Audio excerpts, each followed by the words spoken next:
Welcome back. And with me, David Fischer of Loeb Loeb, a partner in capital markets division of that law firm. That's Welcome, right. David. Great to have you here. Great to be here, Jane. Really curious to talk to you about what we've seen happen over the past couple of years.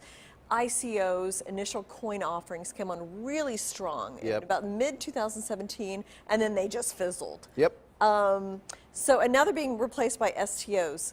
Security token offerings? Securitized token offerings. So I guess let's just talk a little bit about what happened there with the ICOs and then the transition to STOs.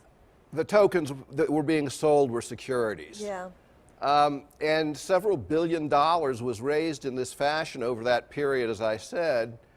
And then in the middle of really the end of July of 2017, the SEC came out and made a report stating that tokens would qualify as securities, and therefore they could only be sold in compliance with securities laws. People were selling the cryptocurrencies, tokens, in their company.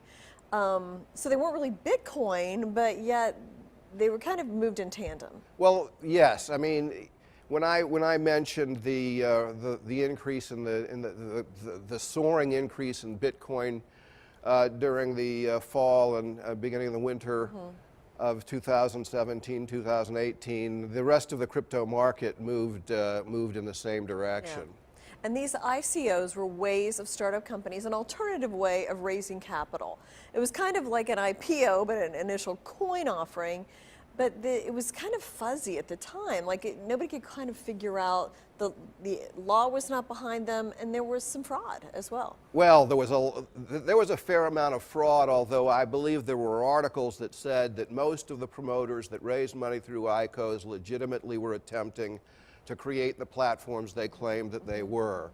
What was interesting about it was that the ICO promoters thought that they had come up with a revolutionary new way of financing their projects, because they could raise the money without giving away any equity at all. So ICOs are dead. Would that be correct to say?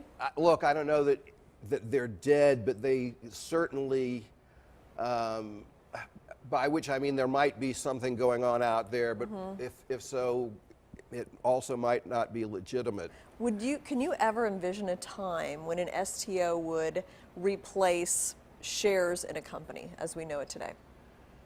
Well, as I say, they are actually, generally speaking, they are shares in a company, but they're not common stock, the kind of shares that when there's a quotation of AT&T or Amazon or anybody, that quotation on the ticker is of common stock. So the STO would never, in my view, unless the STO as a general proposition would never achieve that kind of commonality in trading. Okay. It's only after it converted into common. I see. I know that you know so much about this, and we can't even dig into, but it's good for people to at least kind of have an awareness that it's out there.